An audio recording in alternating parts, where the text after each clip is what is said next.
Okay, cool. So we should be live and good to go. Good afternoon, everybody. My name is Charlie Bengal Jr., and I am the CEO of Remax Allegiance. And my special guest today is Mike Ridgeway, the president of Community Title Network. Mike's been in the business for 32 years as an attorney. He's a native Washingtonian. He and his company close 4,000 deals a year, so he's got lots of street cred, and I am thrilled to have him on the show. So welcome to the show, Mike. Yeah, thanks, Charlie. Happy to be here. Happy to help you. So talk to me about every day something changes, right? You and I had a prep call yesterday, and I think Hogan had come out with his stay-at-home order. And as we were talking, I think Governor Northam came out with his, and then Bowser came out with hers a couple hours later. So those of you that are watching this on YouTube as a recording a week or two from now, this information may be stale, it may be different. If we need to come back on and do an update, perhaps we'll be able to do that. But why don't you talk to me about where we are now? Y'all can close deals. Why don't you just get into a little bit of detail there? Yeah, that'd be great. I'll take 2 minutes and let people understand what had to happen for us to even get here. Because we're an industry, we're probably unique in that we have 4 players that have to come together and integrate to make a deal happen. Title underwriters, the title agents, the realtors, the lenders, and actually 5, the government. And so the government really had to step up, and the underwriters had to step up to get us to a point where we can still close deals because the courthouses were closed to the public. Okay. Bottom line is we can close deals right now. The real question that came up yesterday, as you and I were talking, that our people asked was, can people come to us still? You know, I know we are an essential service in all the jurisdictions that we do business in, Maryland, DC, Virginia, Delaware. Mm-hmm. But the question is, can people now, through these stay-at-home orders, come visit us? And, you know, we're still sifting through that. Maryland, they've said, yes, people can come to us. Delaware, haven't seen anything. DC, haven't seen anything. Virginia, not sure yet. So, okay, understood. Yeah. So talk to me about, you know, we've heard about remote online notarization, the courthouses are closed. How does this whole thing work now? What is your new normal? Why don't we start there? So our new normal is we're looking at things every day differently, quite honestly. We as a company have been very forward thinking in getting our technology even be advanced on how we're doing business. We're set to do business this way right now with shipping, but not everybody is in the title industry, unfortunately, and not all the lenders are. Quite honestly. So, a couple things. One, we can do business right now. We can record documents electronically. Okay. The closing process, if you look at it, the closing process is we can communicate with agents electronically all up until the time of closing. We get contracts, we have emails. We send documents back and forth. We have portals. That's all great. Same thing with the lenders. The lenders can do their entire process electronically up to and including the time that they deliver closing documents to us. Okay. On the backside, we can record electronically. We can do all the things that we need to do electronically. The big issue still is the signature process. Okay. As part of the overall closing process. The lenders are still requiring, most of the lenders are still requiring us to sign in paper. That's because the GSEs and a lot of their investors, haven't made that move. Okay.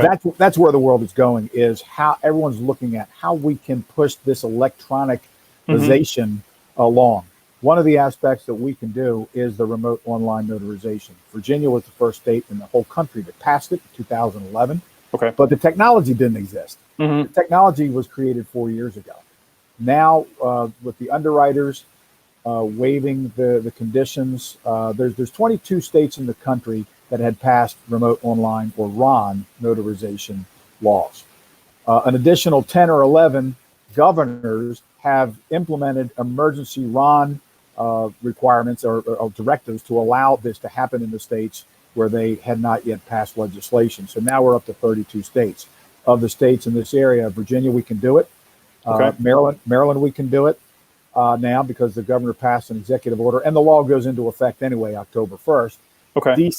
DC, we don't have anything yet. So that's still a question mark, even though the underwriters will allow it, a lot of lenders won't because it's not, quote unquote, legal by city ordinance. Okay, And so yeah. so for DC, sorry to interrupt. First, so No. for DC, what is the solution now if you want to close in DC? Are you going to clients, or are they still coming to you? Well, in DC, we can still do an electronic notarization, which includes all of the documents being Okay. signed. So for everyone who's listening, the realtors, we have new jargon that we're dealing with. There's e-signing or an e-closing. That is really on the lender side. That's where the lender is allowing some or all of their documents to be executed.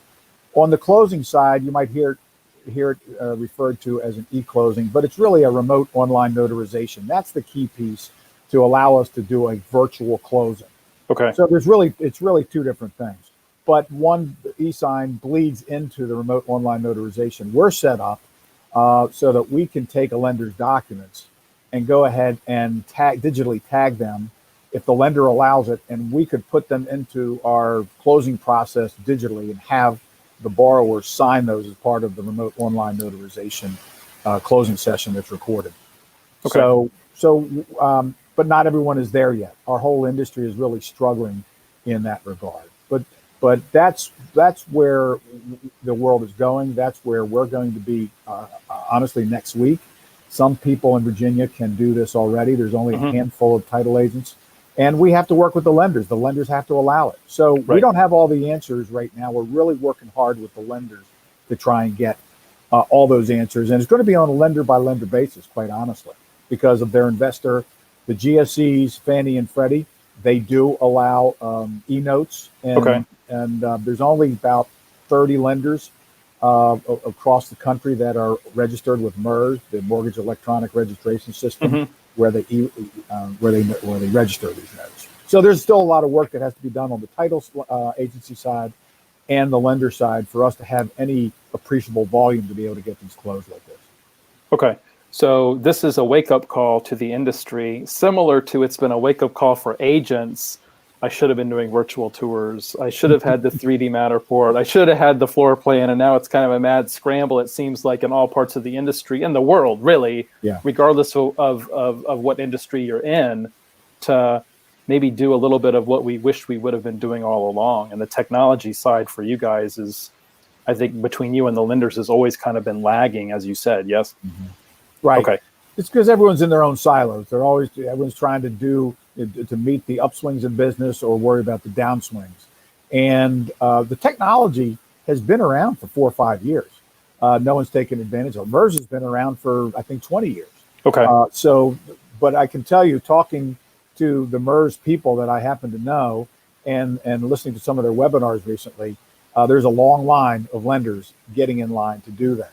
I'll bet. There's a lot of title agencies that are in line to use one of the 5 main RON portals that are out. We're already a customer and a vendor with one of the portals, and that's why we're in a position to launch in these states early next week. Right, and these portals exist, and they can scale up. But as you and I were talking yesterday, everyone's still got to get trained on them, right? And these portals, they only have the same training staff that they probably had a month ago before we knew that this barrage of business was going to be coming their way. Right. Yeah, I've talked to the people that we use. We use Notarize as a portal, and they're jammed to the hilt, just like every lender's pipeline is full. Okay, awesome. So we are using for my audience, we're using a new platform. Zoom had some issues today, so I can actually see your comments in Facebook. So if you have a question, type them in the comments and I can shoot them to Mike. So this is a little bit different. This is a little bit more interactive than perhaps we're used to. What are you hearing just kind of industry-wide in DC, Maryland, and Virginia with deals staying together, lenders being able to close on time? There's certainly concern about furloughs and people becoming unemployed and having to check employment. But I'm just wondering kind of your global view as an executive in the title business in the area. Yeah, I've been talking to lenders, managers, regional managers, presidents of companies the last couple of days. And they say, I distill it down to 2 main issues. One is liquidity. And I can't even begin to talk that world, but they're worried about that. That's the world they live in. but I do understand that liquidity is an issue right now, and for everybody. The other one is verifications of employment. And I was asking a particular lender what they were doing, and they said the loan officer, if they're furloughed, they are taking some. This particular lender is looking at it as that they still have a job. Okay, that's important to know. Yeah, but they did say that the person has to be employed at the time of closing. So if it's a restaurant worker or someone in the hotel business has lost their job, they're not going to be able to close their loan. Someone who's in a furlough situation, if they are still employed, the VOE process, they're checking 5 days before closing, and then this particular group, the LO, has the responsibility to go back 2 days before closing and get some type of certification in the file. Okay. So again, that's from lender to lender. Yep. The GSEs are looking at this. It's really pretty crazy out there on the lender side right now, because they're scrambling to understand what the GSEs, because the GSEs drive everything, right? And of course, jumbo money is really, because of this lack of liquidity, my understanding is jumbo money is really hard to come by right now, except I think with some of these major banks. I've heard the same thing. So somebody was asking, did I miss what Mike said regarding Maryland and remote online notarization? Can you just do a quick summary that we're good there in Maryland and Virginia, I believe you said? Yes. So we've been fighting hard for the last 3 years. I was part of the legislative process to get the RON passed in Maryland. We finally got it passed this year. The law got passed last year, and it was to go into effect October 1st, 2020. But we lobbied the governor and said, listen, if you're going to create a stay-at-home order, people need to get out. We're an essential service. We're an essential service because our closings pay a lot of taxes. Sure. To the local and state government. So the governor issued an executive order yesterday saying that remote online notarizations effective immediately can happen in Maryland. Now, he gave some conditions. We still have to use the portals. The underwriter's still required there. So there are some requirements. Mm-hmm. Someone just can't jump on a Skype session like we're doing here today. Right. And that does not constitute a closing. The title underwriters will not allow it. The lenders won't allow it. Okay. So anyway, that's what's going on there. Okay. I don't see any other questions. What else, Mike, do you want to cover? I tell you one thing that we thought about today, and this is a particular issue for Virginia, is the lenders as they understand RON. And again, they don't understand it that well, because even though Virginia's had the technology for 8 years now, mm-hmm. there's been very few RON transactions as far as we know. Okay. So, because the lenders aren't very aware of this. Some lenders are saying they won't do a RON at all, like Wells Fargo will not do a RON. They send a bulletin out to all of the title agents that they work with across the country and said, we're not doing a RON closing. Even if it's legal in a state, we're not doing it. Not sure why that is. Many lenders are saying, well, we will do a RON closing, but it has to be legal in the state. It's legal in Virginia. It's legal in Maryland. But mm-hmm. what a lot of lenders are saying also is if there's going to be a RON closing, we want to know about it. We have to expressly authorize it. Okay. The question comes up on when we have these bifurcated settlements in Virginia. If a title agency is representing the seller and doing the seller side only, if they decide to go do a RON, that might create problems for the buyer's lender. So there has to be another level of coordination mm-hmm. in our real estate community to make sure that people aren't just barreling ahead, and we have to make sure that that everyone understands what the rules are, that the lender still controls. The lender still controls all the rules. We've gone a little bit down the road. We're waiting for the lender now to come back to us and say what we can do, what they'll allow, but we still need our title agencies to really understand this and think about what the requirements are. The problem is many title agents don't really understand RON at this point. We have to educate our whole community. So there's going to be some friction on the I'm also hearing over communicate, right? We need to be communicating more than we're used to. Right. Because in Virginia, what would you say the percentage of closings are where one company represents the buyer and the other one, another one represents the seller. That's becoming more and more common. I don't know what that percentage is. I couldn't even guess at it. It is becoming more common. It's not sure why that is, unfortunately. Yeah. But I think we may need to think right now about if we're getting deals done in the short term, is that the best vehicle to use as a listing agent? I know you're comfortable with your people, but we need to rethink that as we help educate everyone during this time. Or if not, we have a lot of seller side onlys in place right now for closings that are going to happen from now until April 30th. And we need to understand how to communicate and coordinate that together. Also know that while we're open for business because of the stay-at-home orders, most of our people and many other title companies, their staffs are working remotely as much as possible. Right. We still have to touch the documents when we can go to a fully paperless closing. That will benefit everybody from an efficiency standpoint. But understand our people are working remotely. It's not like we're all there and we can yell across the room to each other, say, hey, what about this case? Right. It takes a little longer for us to process. We've heard that from lenders. So, that's an issue as well out there right now. We can't jam as much through the pipeline that we normally would typically in April. How are you guys handling in-person closings? Has anything changed on your end? Yes, we left it to each of our offices to make that decision because we have 14 offices throughout the states. We have Virginia, and so we have a number of offices in the DC metro area, but we have offices on the Eastern Shore of Maryland and Delaware where they might have 2 or 3 cases total. So, they're handling it a little bit differently. But generally, we're not dictating who can really come to a closing and who can't. Some of our offices, because we might have someone in there that is coming back from a surgery or has some sensitivity, we're letting them make their own decision. And rather than dictate to a particular transaction, we say every deal is different. Every deal has a different purchaser and buyer. They all have different sensitivities.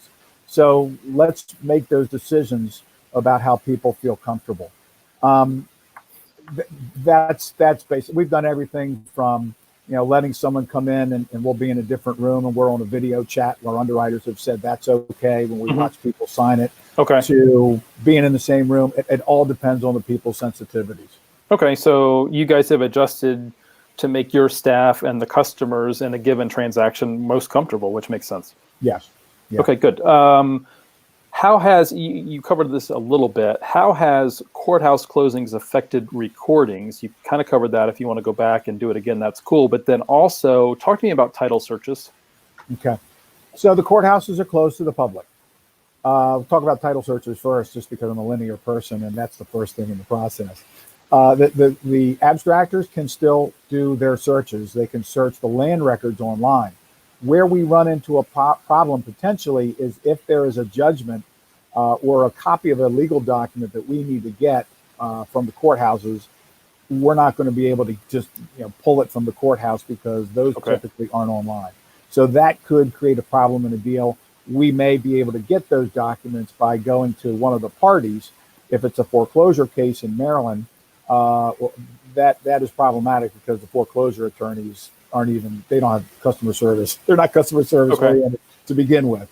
So that could delay a closing and impact it. The courthouse is being closed to the public. We e-record. Many of the courthouses or the land records are set up for e-recording. In Maryland, the counties that you all would be doing business in, Prince George's, Montgomery is not. Prince George's, Howard County are. All the Northern Virginia courthouses are available for e-recording. If we can e-record, and we try to e-record everything that we can, then the courthouse doesn't need to be open, and that process continues, which is great. Unfortunately, not every title agency is set up to e-record. That being said, as long as they can deliver the documents to the courthouse, the underwriters have said the underwriter will take the liability and what's called insure the gap, the time we close from the time that the document gets on record.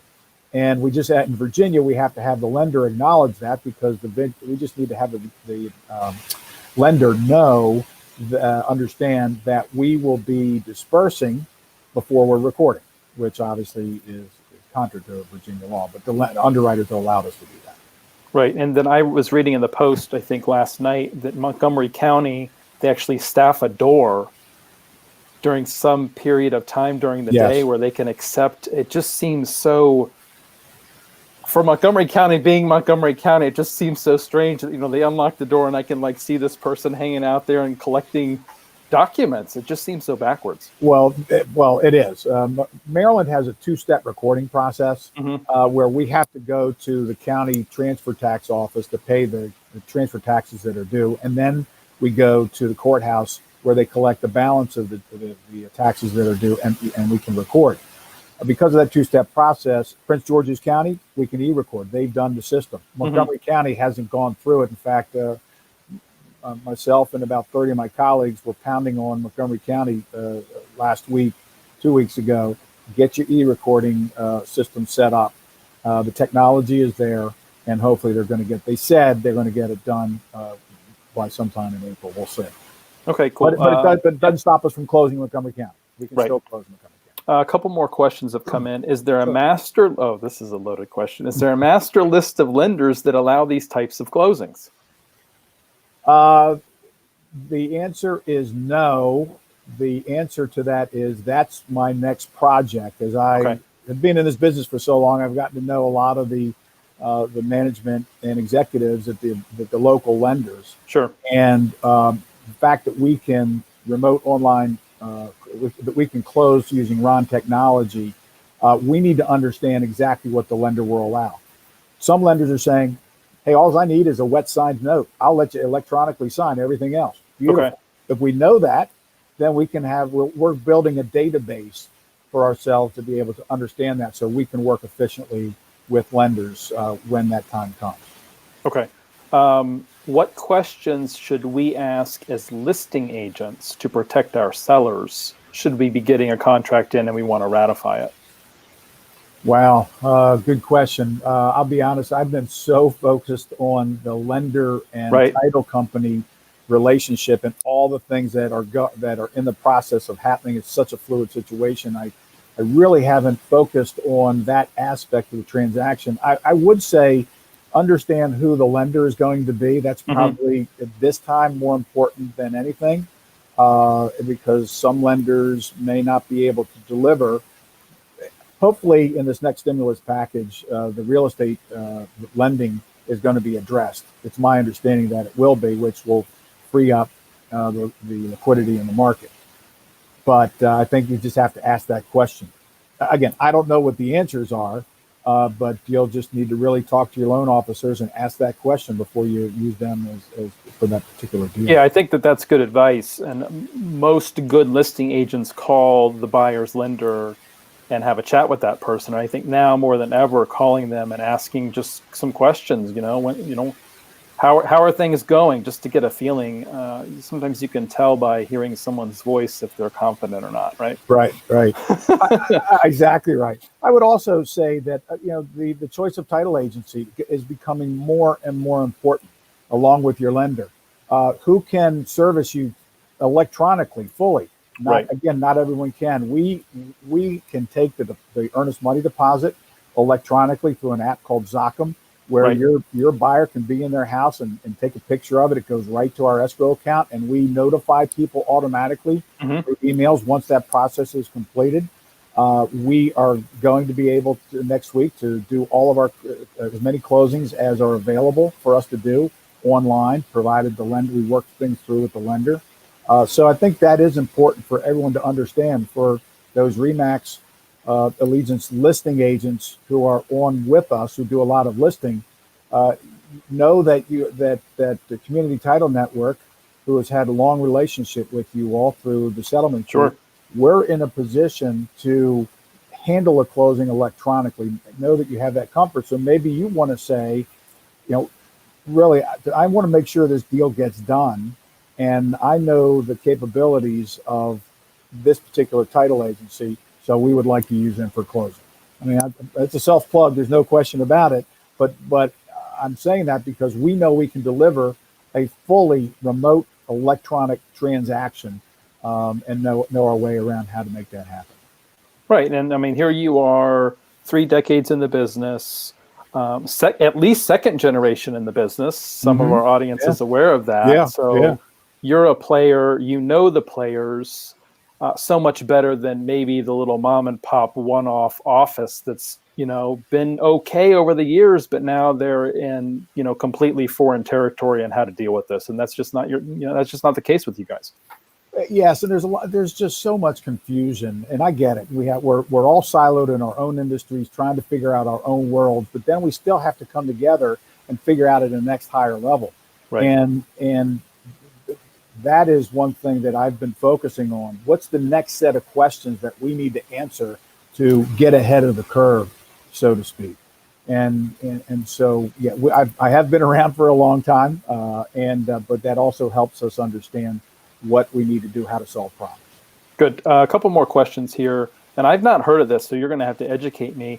The viewer says, maybe a little off topic, but this new craze of title lock insurance. If buyers have title insurance, do they need this next step of what these companies are peddling? Can you tell me what that is? I'm smiling because I came home the other day, and that was the first commercial I saw, and I wrote it down. It's like home title lock or something like that. Okay. And I actually emailed myself to go check it out, but of course the world has been on fire. Sure. My guess is that that's a superfluous product that is not needed. It's sort of like, so I'll just leave it at that. That's my guess. I haven't had time to explore it, but very interesting that they're actually out there advertising nationally. Yes, and I hate to put you on the spot. So somebody else said, is it ROM technology? It's RON, remote online notarization is what we're talking about. Yes. So RON. Any last minute kind of parting thoughts, Mike? No, I just, I was on a conference call with a lender and a real estate agent that I've known for a long time. They happen to be brothers. And I was asking the lender, how's business? And I've been asking lenders that as we've been going along, figuring out how we're going to work together in this new world. And, they were saying there's still a lot of business that's out there. That he said 30% of the agents are working as normal in the spring market. 40% were not working, and 30% were panicked out of their mind that they didn't know what to do. Yeah. The business is out there. I'm talking to agents. They're writing contracts. Certain jurisdictions have certain rules about open houses, house restrictions, and things of that nature. People are doing virtual tours. Sure. Lenders are making decisions on how to get deals closed. Virtual appraisals, drive-by appraisals, desktop appraisals. Everyone's trying to figure out how to maintain business. So let's keep going out there and doing what we normally do, and let's just be aware of all the new opportunities we have.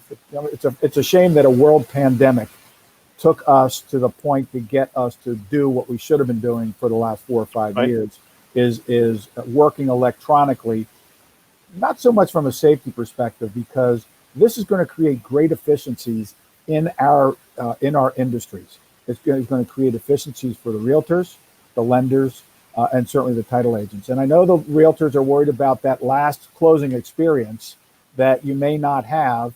You just have to figure something out, because the consumers want this. We are hearing all kinds of demand. Interesting. So a quick stat, just in Fairfax County and Alexandria City alone in the last 4 days, 205 properties went under contract.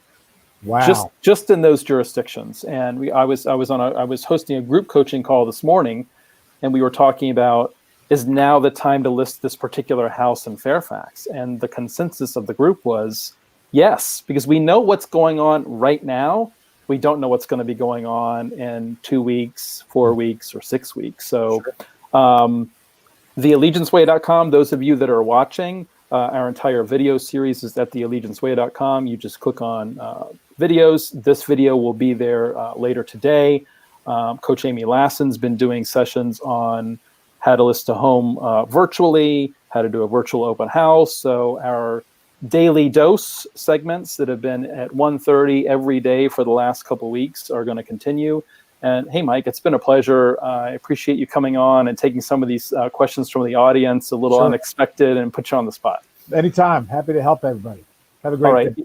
Have a great afternoon. Thanks again. We'll see you all soon. Take care. Thanks.